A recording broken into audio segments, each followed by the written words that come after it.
ഇന്ന് നമ്മൾ പഠിക്കുന്നത് ഇന്ത്യയുടെ സാമ്പത്തിക ഭൂമിശാസ്ത്രം പാഠം 5. സർ, പ്രധാനപ്പെട്ട നാണ്യവിളകൾ ഏതൊക്കെയാണ്? നാണ്യവിളകൾ ധാരാളമുണ്ട്. നമ്മൾ പ്രധാനപ്പെട്ട നാണ്യവിളകളെക്കുറിച്ച് പറയുമ്പോൾ കരിമ്പ്, പരുത്തി, അതുപോലെ ചണം ഇവയാണ് പ്രധാനപ്പെട്ട നാണ്യവിളകൾ. കരിമ്പിൻ്റെ ഉൽപ്പാദക രാജ്യമാണ് ഇന്ത്യ. ഉൽപ്പാദനത്തിൽ ബ്രസീൽ കഴിഞ്ഞാൽ 2ാം സ്ഥാനം ഇന്ത്യക്കാണ്. പഞ്ചസാര ഉൽപ്പന്നത്തിനുള്ള അസംസ്കൃത വസ്തുവാണ് കരിമ്പ്. ഉത്തർപ്രദേശ് ആണ് ഏറ്റവും കൂടുതൽ കരിമ്പ് ഉൽപ്പാദിപ്പിക്കുന്ന സംസ്ഥാനം. 20 ഡിഗ്രി സെൽഷ്യസിനും 30 ഡിഗ്രി സെൽഷ്യസിനും ഇടയിൽ ഊഷ്മാവ് കരിമ്പിൻ്റെ വളർച്ചയ്ക്ക് ആവശ്യമാണ്. 75 സെൻറ്റിമീറ്ററിനും 150 സെൻറ്റിമീറ്ററിനും ഇടയിൽ മഴയും വേണം. വളർച്ചയുടെ ഘട്ടത്തിൽ ധാരാളം വെള്ളം ആവശ്യമാണ്. വെള്ളം വാർന്നു പോകുന്ന എക്കൽ മണ്ണാണ് അനുയോജ്യം. അടുത്ത നാണ്യവിളയാണ് പരുത്തി. ഇന്ത്യയിലെ ഒരു പ്രധാന നാരുവിളയാണ് പരുത്തി. ഉൽപ്പാദനത്തിൽ ലോകത്തിൽ 4ാം സ്ഥാനമാണ് ഇന്ത്യക്കുള്ളത്. നീളം കുറഞ്ഞ നാരുകളുള്ള പരുത്തിയാണ് ഇന്ത്യയിൽ പ്രധാനമായും കൃഷി ചെയ്യുന്നത്. ഗുജറാത്ത്, മഹാരാഷ്ട്ര, ആന്ധ്രാപ്രദേശ്, കർണാടകം, തമിഴ്നാട്, മധ്യപ്രദേശ് എന്നീ സംസ്ഥാനങ്ങളിൽ പരുത്തി കൃഷി ചെയ്യുന്നു. 21 ഡിഗ്രി സെൽഷ്യസിനും 27 ഡിഗ്രി സെൽഷ്യസിനും ഇടയിൽ ഊഷ്മാവും 50 സെൻറ്റിമീറ്ററിനും 80 സെൻറ്റിമീറ്ററിനും ഇടയ്ക്ക് മഴയും അനിവാര്യമാണ്. കറുത്ത മണ്ണിലും എക്കൽ മണ്ണിലും പരുത്തി വളരും. യൂണിവേഴ്സൽ ഫൈബർ എന്ന് പരുത്തി അറിയപ്പെടുന്നു. അടുത്തത് ചണം.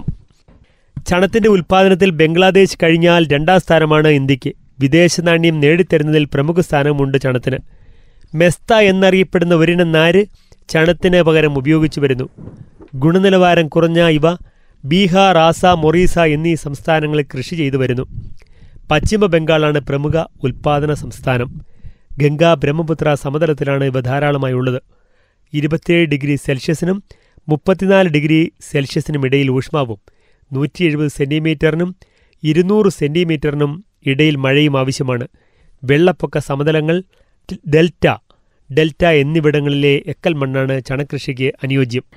ഇന്ത്യയിലെ തുറമുഖങ്ങൾ.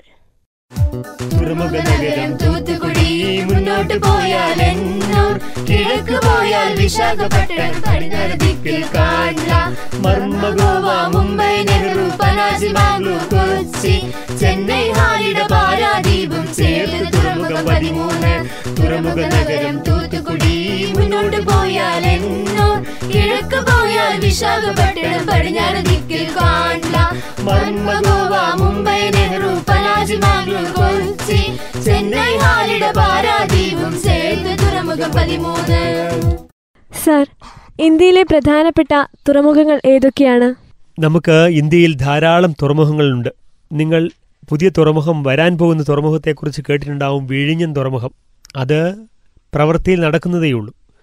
ഇന്ത്യയിലെ തുറമുഖങ്ങൾ ഇവയാണ്: തൂത്തുക്കുടി, എന്നൂർ, വിശാഖപട്ടണം, കാഡ്ല, മർമ്മഗോവ, മുംബൈ, നെഹ്റു, പനാജി, മാംഗ്ലൂർ, കൊച്ചി, ചെന്നൈ, ഹാലിഡ, പാരാദീപ് ഇവയാണ് നമ്മുടെ 13 തുറമുഖം.